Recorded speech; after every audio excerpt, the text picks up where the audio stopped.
Hello friends, स्वागत है आप लोग का एनसीईआरटी जोन में। जैसे कि आप लोगों को पता है, हम यहाँ पे इस चैनल पे डिस्कस कर रहे हैं पॉलिटी का हर एक सेक्शन, जिसमें आज हम डिस्कस करेंगे part two of Indian constitution, जो कि सिटीजनशिप है। Part one union and territory हम लोग ऑलरेडी डिस्कस कर चुके हैं। उसके बाद लेकिन इसमें एक और चीज़ हम साथ के साथ ही डिस्कस करेंगे। जब भी सिटीजनशिप की बात आती है तो दो चीज़ हमें ध्यान में देने होते हैं। एक वो एक्ट जो कि हमारे संविधान में दिया हुआ है, जो कि हमारे एक्ट नहीं, जो प्रोविज़न 5 to 11 जो आर्टिकल दिया हुआ है जो हमारे संविधान में, उसको डिस्कस करना है। उसके अलावा सिटीजनशिप एक्ट दिया हुआ है 1955। उसके बाद जो उसमें अमेंडमेंट हुआ है 1986, 1992, 2003, 2019, इस सब की बातें भी हम डिस्कस करेंगे इसमें। क्लियर? तो ये हमारा वीडियो है, ये पहला वीडियो आएगा। इसमें सिंपल हम जो हमारे संविधान में जो जो दिया हुआ है, जो आपके बुक में दिया हुआ है, वो सब डिस्कस करेंगे। मेरा नाम है धीरज और आप हमारे साथ सोशल मीडिया पे जुड़ सकते हो। सबका लिंक डिस्क्रिप्शन में होगा।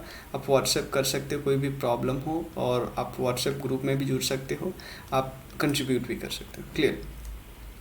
तो सबसे पहले एक सिटीजनशिप वर्ड आता है। सिटीजनशिप का मीनिंग क्या होता है? सिटीजनशिप का मतलब सिंपल इतना होता है कि अकॉर्डिंग टू द लॉ कोई इंसान किसी कंट्री का परमानेंट मेंबर है और उसकी सिटीजनशिप जा भी सकती है, लेकिन जब तक है तब तक वो परमानेंट है।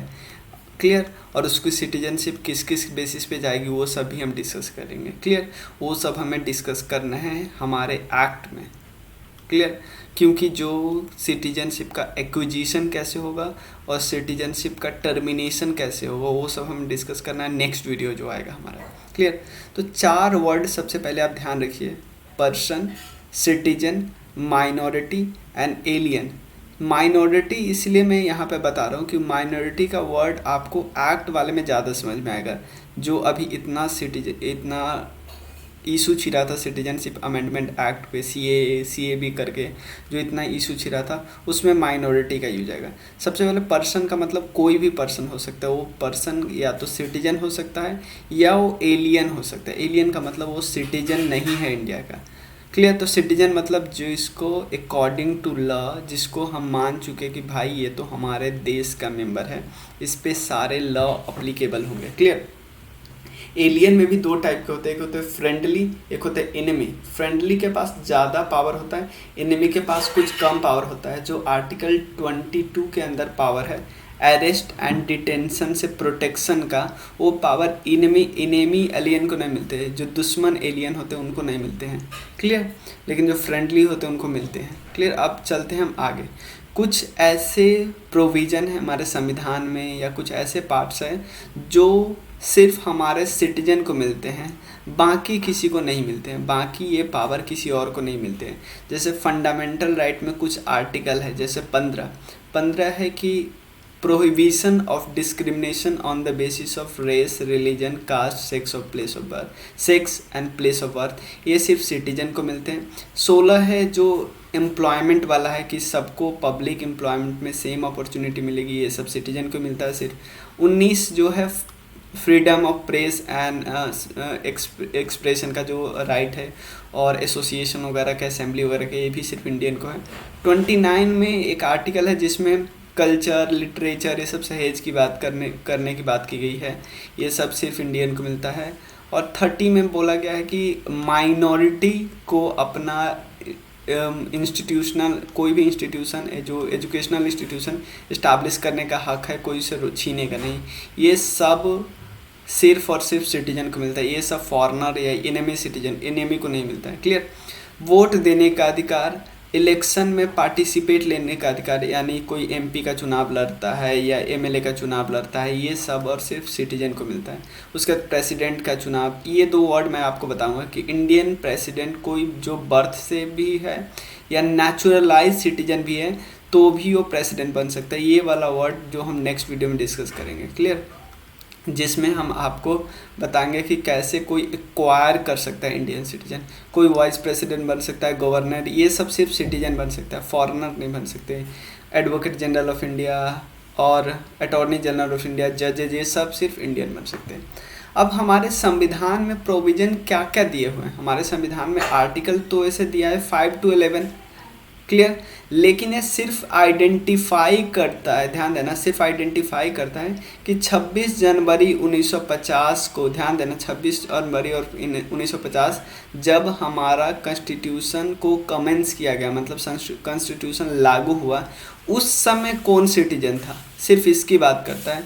इसकी नहीं है बात करता है कि कौन भाई परमानेंट सिटीजनशिप होगा, आगे किसको सिटीजनशिप मिल सकता है, कौन सिटीजनशिप को एक्वायर कर सकता है, किसी का सिटीजनशिप ख़त्म हो सकता है, ये सब नहीं बताया, बिल्कुल भी नहीं बताया। लेकिन ये सब छोड़ दिया। कॉन्स्टिट्यूशन में एक बात साफ साफ लिखा है कि ये सब पावर मैं छोड़ देता हूँ पार्लियामेंट पे, ओनली पार्लियामेंट इससे डील कर सकती है। इसलिए पार्लियामेंट ने बहुत सारे एक्ट बनाए, एक्ट जो आप देखते हो, सिटीजनशिप अमेंडमेंट एक्ट 1955, 86, ये सब एक्ट बनाए पार्लियामेंट ने, क्लियर।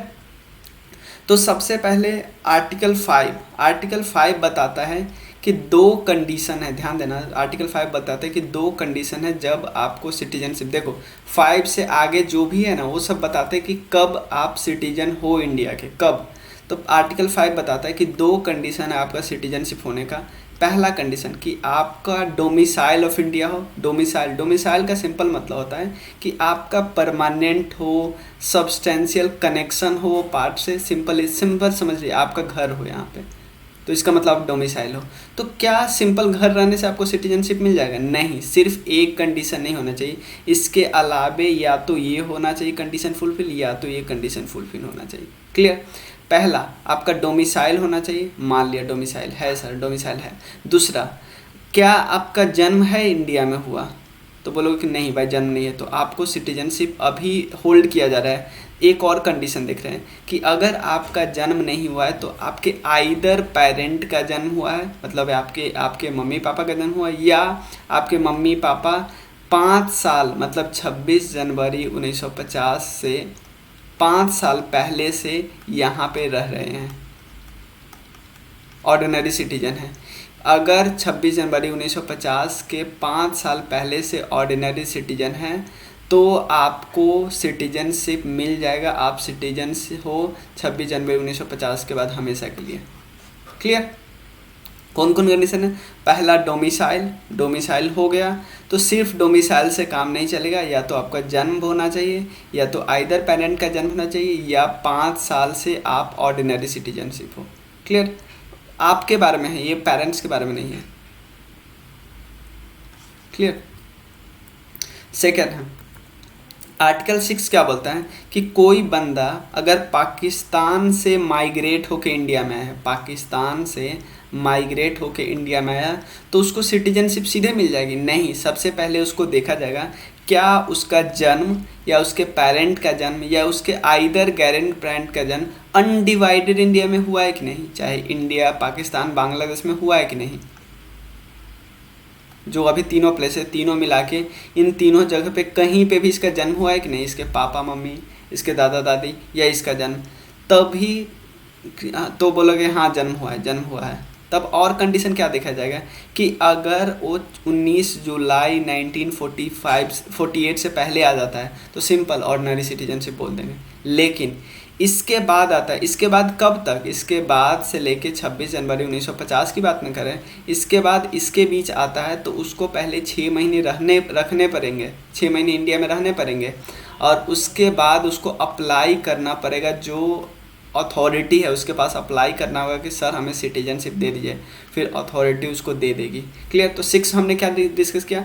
सबसे पहले वो माइग्रेट करके कोई बंदा आया है पाकिस्तान से इंडिया, अभी वाले पाकिस्तान से, पहले तो इंडिया जब बंटवारा हो गया तो कुछ लोग माइग्रेट होकर नहीं आ रहे थे, तो सबसे पहले उसे 2 कंडीशन देख रहे थे वो कि क्या उसके पापा मम्मी, उसके दादा दादी या उसका जन्म अनडिवाइडेड इंडिया में हो रहा था। हाँ, ये मान लिया एक कंडीशन है, लेकिन इन 2 कंडीशन में भी एक फुलफिल होना चाहिए। ऐसा नहीं कि वो बंदा 26 जनवरी 1950 के बाद आ रहा है तब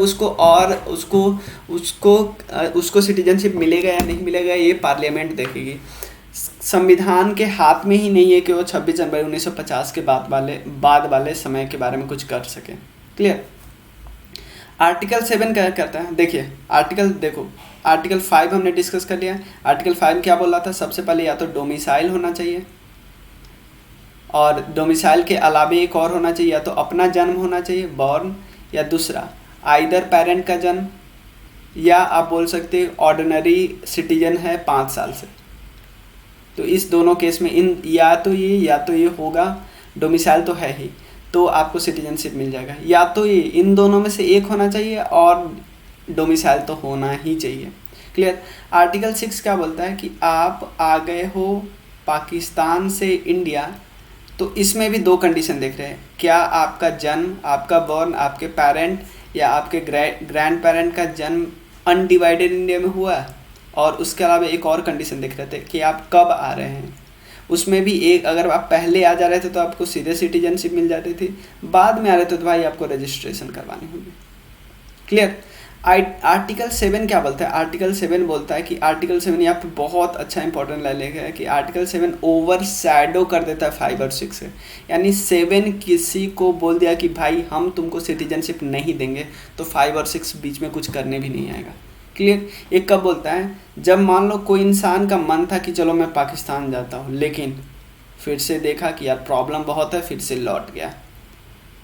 तो जब लौटेगा तो उसके हाथ में, ध्यान देना, वो लौटेगा तो उसके हाथ में एक परमानेंट परमिट लेके आ रहा है। क्लियर?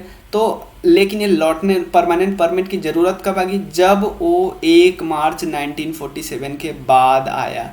अगर 1 मार्च 1947 के पहले आ गया तो उसको सीधा सीधा वेलकम करेंगे, भाई मेरा ही मेंबर था, कुछ बस घूमने गया था, आ गया।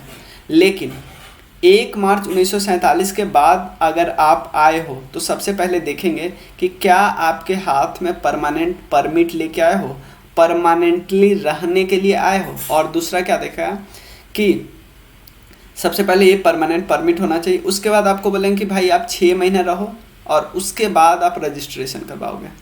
क्लियर? और एक और कंडीशन आपने देखेगा कि आपका बॉर्न, आइदर पेरेंट का बॉर्न या आइदर ग्रैंड पेरेंट का बॉर्न अनडिवाइडेड इंडिया में होना चाहिए। क्लियर? तो ये कंडीशन देखो, इसमें तो कोई बात नहीं है, इस कंडीशन में आपको इन दोनों में से ये दोनों पूरे करने होंगे, ये दोनों पूरे करने होंगे, दोनों। उसके बाद आर्टिकल 8 बोलता है कि कोई अगर इंडिया पाकिस्तान का बात नहीं है, कोई अगर आउटसाइडर है लेकिन उसके कोई एक पेरेंट या उसके कोई एक ग्रैंड पेरेंट अनडिवाइडेड इंडिया में जन्म लिए हुए हैं, तो उसको सिटीजनशिप मिल जाएगा अगर वो रजिस्टर कर लिया डिप्लोमेट के साथ। किसी और देश में है तो उसके वहाँ पे तो इस इंडिया के डिप्लोमेट्स ही मिलेंगे ना, या इंडिया के कॉन्सुलर के साथ रजिस्ट्रेशन कर लिया कि सर हमको रहना है इंडिया में, हम इंडियन के सिटीजनशिप बनना चाहते हैं, तो उसको फिर सिटीजनशिप मिल जाएगा। क्लियर? लेकिन ये सब बात कब चल रही है? 26 जनवरी 1950 के। 26 जनवरी के 1950 के बाद क्या होगा वो हम नेक्स्ट वीडियो में डिस्कस करेंगे। क्लियर? 9 क्या बोलता है कि कोई इंसान अगर वॉलंटरली अपनी मर्जी से किसी और देश का सिटीजनशिप एक्वायर कर लिया तो उसका इंडियन सिटीजनशिप ख़त्म हो जाएगा। क्लियर? 10 बोलता है कि अगर कोई सिटीजन है इंडिया का तो सारा राइट उसको जो सबको मिलता है, जो पार्लियामेंट या कोई भी राइट मिलता है या पार्लियामेंट कोई भी कानून बनाती है वो अप्लाई सब पे होगा। पार्लियामेंट जो कानून बनाती है वो सब पे अप्लाई होगा। क्लियर? आर्टिकल 11 क्या बोलता है? लास्ट है कि आर्टिकल 11 बोलता है कि कोई भी सिटीजनशिप के खिलाफ, सिटीजनशिप के लिए कानून, चाहे एक्वायर के लिए कानून या टर्मिनेशन के लिए कानून, ये सब सिर्फ और सिर्फ पार्लियामेंट बनाएगा और किसी के हाथ में पावर नहीं है। क्लियर? तो मैं एक बारी और आपको रिवाइज करवा दे रहा हूँ यहाँ पे। सबसे पहले आर्टिकल 5 क्या करता है? आर्टिकल 5 बोलता है कि सबसे पहले आपको पास डोमिसाइल होना चाहिए, डोमिसाइल। और डोमिसाइल होने के साथ साथ आपका या तो बॉर्न होना चाहिए या आपका आइदर पेरेंट का बॉर्न होना चाहिए या आप ऑर्डिनरी सिटीजन है 5 साल से। बट अब ऑर्डिनरी सिटीजन का मतलब होता है कि अपने कोई रजिस्ट्रेशन वगैरह नहीं करवाया हो। आर्टिकल 6 क्या बोलता है? आर्टिकल 6 बोलता है कि आप पाकिस्तान से माइग्रेट होके आए हो इंडिया, लेकिन इसमें भी 2 कंडीशन रखा जाता है कि आप कब आए हो। अगर 19 जुलाई 1948 से पहले आए हो तो सीधा सीधा बन जाएगा, उसके बाद आए हो तो आपको रजिस्ट्रेशन करवाना होगा। आर्टिकल उसका 7 क्या बोलता है आर्टिकल 7 बोलता है कि आप इंडिया से पाकिस्तान गए, लेकिन उसके बाद फिर पाकिस्तान से इंडिया लौट के आ गए। अब उसमें देख रहा है कि आप कब आ रहे हो, क्लियर। अब बोलता है उसमें 1 मार्च है ना, हाँ 1 मार्च 1947 से पहले आ गया तो सीधा सीधा वेलकम। उसके बाद आए तो आपको रजिस्ट्रेशन करवाना होगा, परमानेंट परमिट लाना होगा वहाँ से कि मैं यहाँ परमानेंटली रहने आया हूँ, ऐसा ना कि घूमने आया हुआ आपको हम सिटीजनशिप दे दें। उसके बाद आर्टिकल 8 बोलता है कि कोई बाहर का आदमी है तो उसको सिटीजनशिप मिल सकता है 2 केस में, क्लियर। एक तो उसके आइदर पेरेंट होंगे या हाँ either parent either grand parent होंगे तो उसको मिल जाएगा अगर वो, और एक और कंडीशन है वो इंडिया के फॉरेन डिप्लोमेट या कॉन्सुलर के साथ रजिस्ट्रेशन पे साइन करेगी, सर मुझे बनना है, क्लियर। उसके बाद आर्टिकल 9 दे, कोई वॉलंटरी एक्वायर करता है किसी और का सिटीजन तो उसको टर्मिनेट कर दिया जाएगा। आर्टिकल 10 बोल रहा है कि पार्लियामेंट के सारे लॉ अप्लाई होंगे अगर आप सिटीजनशिप हो। आर्टिकल 11 बोलता है कि पार्लियामेंट ही सिर्फ कानून बनाएगा, जैसे पार्लियामेंट ने क्या बनाया, सिटीजनशिप अमेंडमेंट एक्ट बनाया 1955 और भी बनाया, क्लियर। तो इस वीडियो में बस इतना ही, चलिए थैंक यू सो मच।